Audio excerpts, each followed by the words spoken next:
Bismillahirrahmanirrahim. Assalamualaikum warahmatullahi wabarakatuh. Kita berjumpa kembali. Dalam video kali ini, kita akan membahas masih materi kesetimbangan, yaitu asas Le Chatterley. Apa itu asas Le Chatterley? Le Chatterley mengatakan, ini seorang ilmuwan, apa yang dikatakan? Dia mengatakan bahwa ketika pada sistem kesetimbangan diberikan aksi atau gangguan, maka sistem kesetimbangan akan mengalami perubahan sebagai upaya memperkecil efek gangguan dari aksi tersebut agar sistem mencapai kesetimbangan kembali. Nah, bagaimana kita lihat? Kemarin kita sudah membahas pada video sebelumnya bahwa aksi yang bisa mengganggu kesetimbangan atau aksi yang bisa mengganggu reaksi kesetimbangan yaitu mempengaruhi konsentrasi. Mempengaruhi konsentrasi itu adalah dengan dua cara, yaitu menambah zat atau mengurangi zat. Kemudian yang berikutnya adalah memberikan tekanan atau volume atau mengurangi tekanan dan volume. Yang berikutnya adalah memberikan aksi perubahan suhu. Nah, mari kita bahas sebelumnya. Kita akan lihat di sini misalnya ada reaktan satu molekul gas nitrogen, dia akan bereaksi dengan 3 molekul gas hidrogen. Nah, ini adalah reaktan. Kedua zat ini adalah reaktan sebelum mereka bereaksi. Ketika mereka bereaksi, maka mereka mengalami reaksi kesetimbangan dan terbentuk senyawa gas amonia sebanyak 2 molekul, ya. Kita lihat di sini reaksi kesetimbangannya yang ke arah kanan yaitu pembentukan amoniak disebut reaksi maju. Sementara sebaliknya yang ke arah kiri panah itu disebut reaksi balik. Ini sudah dibahas ya pada video sebelumnya. Jadi tidak asing lagi. Kita lihat begini.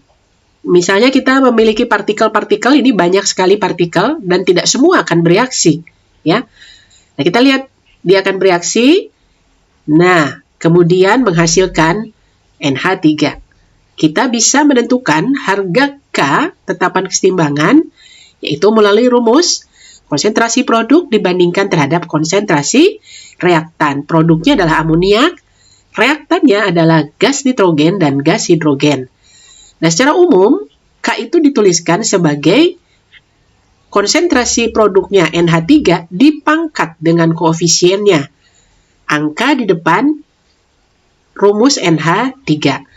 Kemudian dibagi dengan reaktan. Reaktannya ada 2, yaitu gas nitrogen. Karena di sini koefisiennya 1, berarti pangkatnya 1 tidak dituliskan.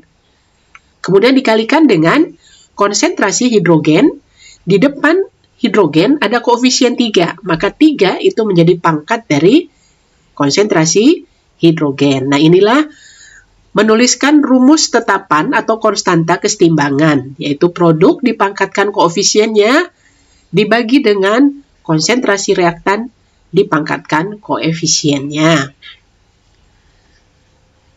Nah, kalau reaksinya dibalik, sekarang NH3 sebagai reaktan. Sementara gas nitrogen dan gas hidrogen adalah sebagai produk. Kita lihat ya di sini perubahan dari molekul-molekulnya juga tidak seperti pembentukan gas amoniak tadi ya. Nah, maka harga K-nya adalah konsentrasi produknya dipangkatkan koefisien. Sekarang produknya adalah nitrogen dan hidrogen masing-masing gas dipangkatkan koefisien dibagi dengan konsentrasi reaktannya dipangkatkan koefisien, yaitu koefisiennya 2 untuk amoniak. Perhatikan kalau kita gambarkan dalam bentuk grafik, ya. Kita di sini punya 2 reaktan, yaitu nitrogen dan hidrogen. Berarti kita lihat nitrogen dan hidrogen, ini nitrogen yang berwarna hijau dan hidrogen yang berwarna abu-abu. Dengan seiring berjalannya waktu, jumlah reaktan itu semakin berkurang, ya. Perhatikan semakin berkurang Dan ketika dia berkurang, maka terbentuklah produk. Jadi produk yang tadinya tidak ada, ya 0, di sini konsentrasinya 0, dia beranjak jumlahnya bertambah. Ya, kemudian sampai suatu keadaan kita lihat konsentrasinya tetap tidak berubah.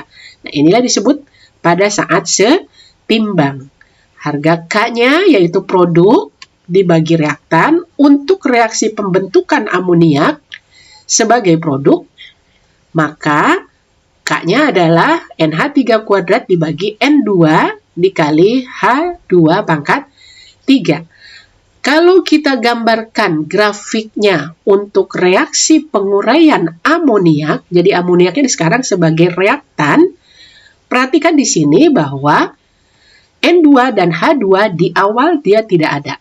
Yang ada adalah hanya gas amoniak. Kemudian seiring waktu konsentrasinya terus berkurang sampai kemudian dia tetap. Ketika NH3 berkurang terurai, maka di saat itulah juga terbentuk gas nitrogen dan gas hidrogen sehingga grafiknya dia naik, ya. Kemudian kita tentukan pada saat setimbang adalah di situ. Nah, maka harga K-nya adalah produk, ya, N2 dikali H2 pangkat 3 dibagi NH3 kuadrat. Nah, ini adalah konsep dalam menentukan harga K. Ini harus diingat, ya. Belum ke Chatterley nih, belum. Apa yang akan berpengaruh, ya, ketika kita mengubah konsentrasi? Kita menambahkan di sini H2. H2 itu adalah sebagai reaktan, ya. Di sini ada reaktan H2-nya. Ketika kita tambahkan ke dalam suatu sistem yang sudah setimbang, ini adalah sistem yang sudah setimbang sebelumnya. Kemudian kita tambahkan konsentrasi H2, salah satu dari reaktan, maka kesetimbangan akan mulai berupaya memperkecil efek perubahan konsentrasi yang terjadi dengan cara bereaksi dengan N2 yang tersedia dalam sistem kesetimbangan. Ya, jadi H2 yang tambahkan akan bereaksi dengan N2 pada sistem kesetimbangan sehingga reaksi akan bergeser ke arah pembentukan produk atau amoniak NH3, ya. Jadi di sini produknya bertambah. Tadinya kan produknya tidak sebanyak ini, ya. Jadi bertambah 2 molekul NH3 yang sebelumnya hanya 4, ya. Nah, kemudian inilah upaya, kata Chatterley, ketika suatu kesetimbangan diberikan aksi, yaitu memberikan tambahan konsentrasi dari suatu zat. Dalam hal ini contohnya adalah menambahkan zat reaktan. Maka kesetimbangan akan bergeser atau bergerak ke arah produk. Ditambahkan di sisi kiri, maka kesetimbangan akan bergerak ke arah yang kanan. Kalau kita ilustrasikan dalam bentuk grafik, nah di sini konsentrasi terhadap waktu. Di sini tadi kita sudah dalam keadaan setimbang, ya. Kita lihat di sini konsentrasi di awal semuanya sama. Kemudian kita tambahkan konsentrasi H2. Nah, ini lihat H2. Kita tambahkan H2. Ketika H2 ditambahkan, maka dia akan bereaksi, ya. Dia akan berusaha bereaksi dengan N2. Nah, di sini N2 akan berkurang. Ya, N2-nya berkurang tetapi amoniaknya malah bertambah, ya, gitu. Nah, kita katakan bahwa di sini saat menambahkan H2, maka pada saat kemudian sebelum ini adalah keadaan setimbang sebelumnya, pada saat kemudian H2 itu bereaksi dengan N2, ya, kita perhatikan ini N2-nya ini menurun, ya, lihat panah-panahnya. Tetapi sebaliknya, untuk NH3 dia malah bertambah. Jadi produknya makin banyak. Ya, kita tambahkan H2 sisi kiri sebagai reaktan. Pada keadaan ini, kita katakan ini adalah tidak setimbang. Nah, ini adalah upaya dari reaksi kesetimbangan memperkecil efek dari penambahan H2. Kemudian H2 yang bertambah akan bereaksi dengan N2, N2 makin berkurang lagi, tetapi NH3-nya akan makin bertambah. Sampai kemudian tercapai kesetimbangan yang baru. Nah, yang ini. Kita lihat di sini konsentrasi ketiganya sudah mulai tetap, tidak berubah. Nah, inilah yang dikatakan oleh Le Chatterley ya, untuk efek perubahan konsentrasi. Yang berikutnya, efek tekanan atau volume. Kita lihat di sini, kita reaksinya masih NH3 ya. Di sini ada 2 molekul NH3-nya. Ya, 2 molekul. Itu dinyatakan dilihat dari koefisien. Kemudian N2-nya 1 molekul, H2-nya 3 molekul. Di sisi kiri sebagai reaktan itu seluruhnya ada 2 molekul NH3. Di sisi kanan ada 4 molekul, yaitu 1 molekul dari N2 dan 3 molekul dari H2. Jadi kita lihat di sini jumlah molekul reaktan yaitu amoniak lebih kecil daripada jumlah molekul produk atau N2 dan H2. Ketika kita memberikan perubahan tekanan, misalnya kita tekanannya diperkecil, ya, kita perkecil tekanannya berarti kita naikkan ke atas, itu artinya volume akan lebih besar. Kita ingat ya, ini menggunakan rumus gas ideal. Nanti kita akan tahu ini. Kalau masih ingat ya, rumus gas ideal itu adalah PV sama dengan nRT. Nah, di sini ketika tekanannya kecil, maka volume akan besar. Ketika volume besar, maka kesetimbangan akan menyesuaikan. Menyesuaikannya adalah bergerak ke arah jumlah molekul yang banyak sesuai dengan volume yang makin besar. Itu ya, mengerti ya? Nah, yaitu ke arah molekul N2 dan H2, yaitu di sisi sebelah kanan, karena ada 4 molekul.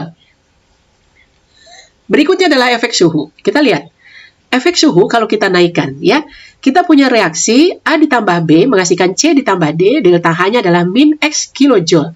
Kita masih ingat pada termokimia, apabila tandanya negatif, maka reaksinya adalah eksoterm. Yang mana reaksi eksoterm? Reaksi eksoterm adalah reaksi maju. Ya, ini yang arah panah ke kanan. Berarti sebaliknya itu adalah reaksi endoterm. Ini kita pernah pelajari dalam termokimia ya. Kalau reaksi ke kanan itu eksoterm, maka reaksi sebaliknya adalah pasti endoterm. Ketika suhu dinaikkan, maka energi itu akan diberikan kepada reaksi yang memerlukan energi. Ya. Nah, reaksi yang memerlukan energi itu adalah, kita tahu namanya adalah reaksi endoterm. Jadi ketika suhu naik, maka reaksi akan diambil oleh reaksi yang memerlukan energi. Jadi suhu yang dinaikkan itu energinya akan diambil oleh reaksi yang memerlukan, yaitu ke arah endoterm, itu ke kiri. Jadi akan lebih banyak reaktan yang terbentuk. Coba kita lihat efek suhu yang lain, yang itu sebaliknya. Apabila suhunya diturunkan, ketika suhu diturunkan, maka reaksi yang akan tetap berlangsung adalah reaksi yang tidak memerlukan energi, yaitu atau reaksi yang melepas energi. Ya, jadi reaksi yang tidak perlu energi itu tidak memerlukan suhu. Berbeda dengan tadi ya, pada reaksi perubahan suhu meningkat itu energinya akan diambil oleh reaksi yang memerlukan kalor ya gitu, atau memerlukan energi atau endoterm. Nah, ini sebaliknya, maka reaksi akan tetap berlangsung walaupun suhu diturunkan, yaitu ke arah yang eksoterm. Eksoterm adalah reaksi ke arah kanan atau produk gitu. Nah, ini adalah pengaruh suhu. Kemudian terakhir adalah katalis ya. Pengaruh katalis ini tidak disinggung dari awal. Karena apa? Karena katalis dalam reaksi kesetimbangan tidak mempengaruhi kesetimbangan. Dia hanya mempercepat tercapai reaksi kesetimbangan. Demikianlah kita membahas asas Le Chatterley. Semoga membantu dan mudah dipahami. Assalamualaikum warahmatullahi wabarakatuh.